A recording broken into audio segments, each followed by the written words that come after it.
Guys, I can't believe what I just heard for Canada. I had to pop this filter real quick because I didn't have time to get ready, but I just finished watching Trudeau's reaction to the tariffs and what he's gonna do. And now is also the time to choose Canada. There are many ways for you to do your part. It might mean checking the labels at the supermarket and picking Canadian-made products. It might mean opting for Canadian rye over Kentucky bourbon, or foregoing Florida orange juice altogether. It might mean changing your summer vacation plans to stay here in Canada and explore the many national and provincial parks, historical sites, and tourist destinations our great country has to offer. Yes, I don't know if this is a good one. We are going to see the end result. When you take a look at what Patrick Pet David put out here, Mexico and Canada about to file for 77% of Canada export go to the United States. 84% of Mexico export go to the United States. Both of them rely on America. Quick tip to Trudeau. Step 1, read Act of the Deal. Step 2, take a cold shower. Step 3, call Donald Trump to apologize. Step 4, pray. That is simple. I don't understand why these people thinking to do this. At a certain point, America can survive alone without any of these people. So I don't get the point. Struggling to fight this war, it will be something. At the end, we are going to see.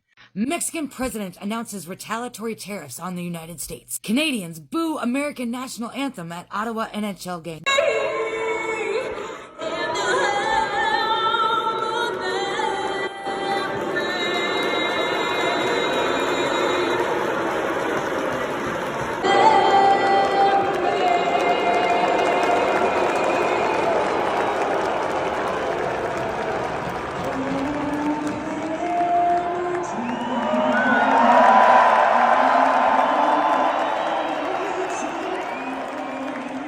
British Columbia says it will no longer buy American liquor from red states in response to the United States.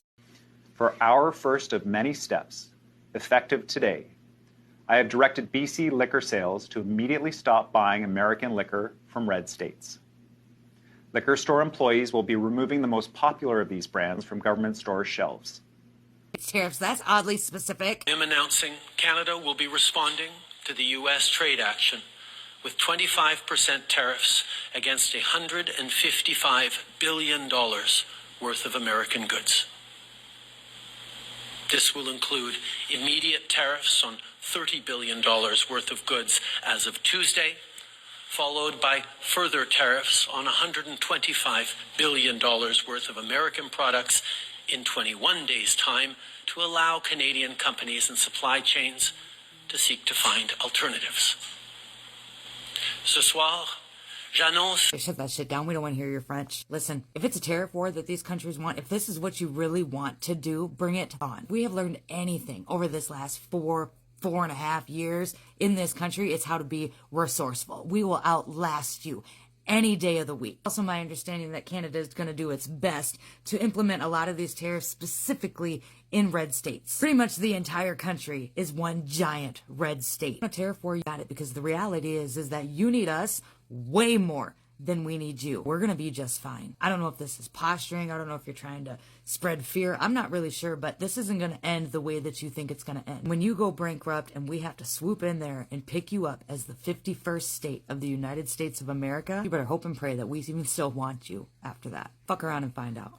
For the past 20 plus years, most people live in this country live paycheck to paycheck. Some of them are in more debt today than they were just yesterday. You can't afford a house. Some of you drive a beat-up car, or maybe you can't even afford a car. You work like a slave just to pay the bills.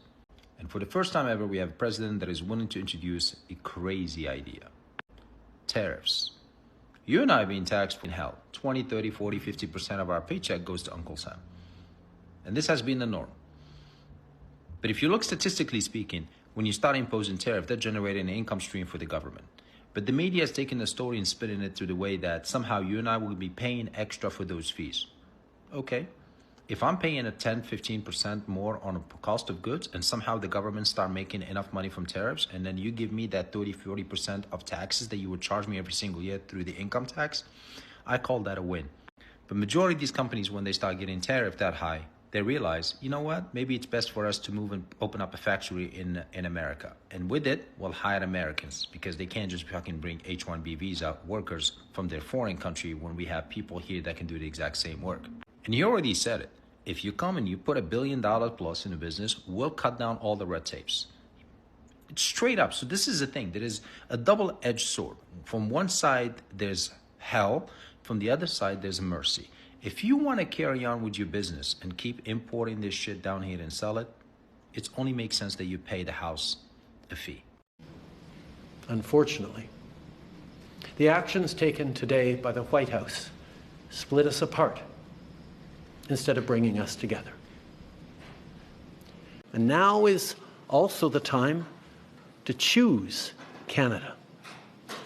Yes, Speaker Johnson responded to this tweet from Trump today. I have implemented a 25% tariff on import from Mexico and Canada, 10% on our Canadian energy, and a 10% additional tariff on China. This was done through the International Emergency Economic Powers because of the major threat of illegal aliens and deadly taking away the lives of our citizens, including we need to protect Americans, and it is my duty as president to ensure the safety of all. I made a promise on my campaign to stop the flow of illegal aliens and from pouring across our borders, and Americans overwhelmingly voted in favor of it. Speaker Johnson responded, President Trump is positioning America to be safe and successful again. Today, he is holding Mexico, Canada, and China accountable for their rules in the flow of illegal.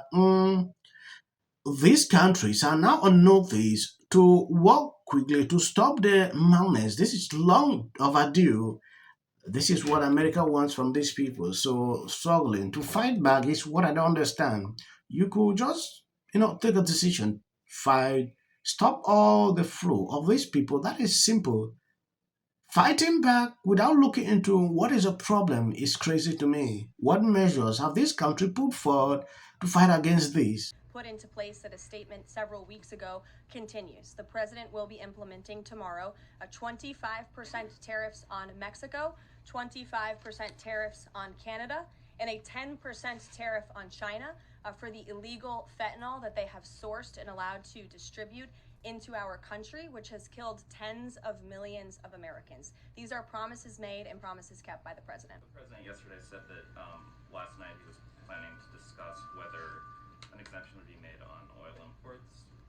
Do you have any information on what decision he made there, or will there be exemptions at all offered under this? I don't have an update or readout for you on the exemptions, but those tariffs will be for public consumption in about 24 hours tomorrow, so you can read them then.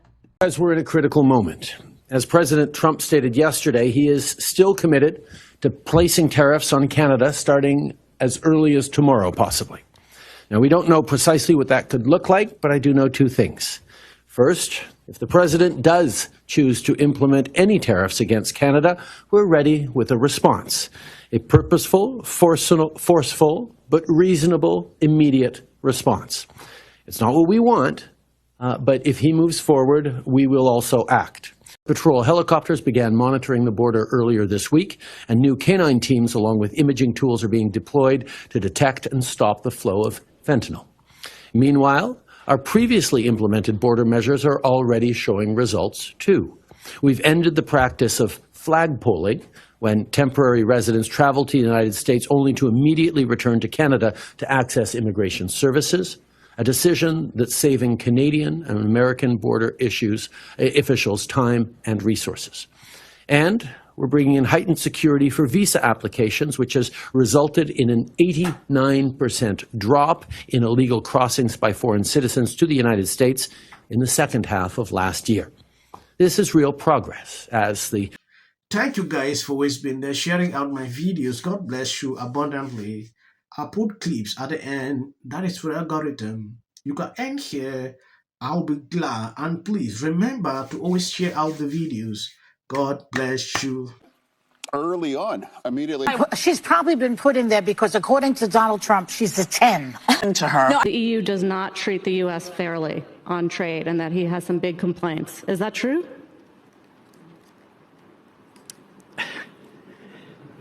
Right? And it doesn't mean that we should sit and pretend that it's suddenly okay, that this new presidency is just going to keep on keeping on. That is not the case. And because, final point for me, a year and a half is because... This is the United States. You're talking about a man who didn't become the president of the United States because of merit. This lady is not. Where awful things have happened. So, And sparks move things. And it doesn't matter how much water you have. Future president and his gag are funky in policy. The city of the Pacific Palisades is burning, and I flew here last night. I was on the plane, getting texts. So I am evacuating my home. What we need to do against what we know is right, and these are the results. Trump is now calling that Gavin Newsom should step down. This is you getting water to areas that need water because there are fires in 100-mile-an-hour winds. The situation is beyond control. For the work that he's been trained his whole life to do. What do we do? right now you're looking straight. Remember it. As a country about January. Yeah, and then I think all our tax dollars probably went for Gavin's hair gel. I don't know, but it's like, it's sad. I want to be, Jim Jordan. The 5 tenants of Palisades Village right here. This is the town center of sorts. And he did this little dance. Josh Green, the governor of down in Hawaii, had some. And then we watch the news or talk to my friends. Now look, I have a lot of fear that is. I'm not going to dignify his remarks. So now, in the wake of a national tragedy like Wednesday's fatal plane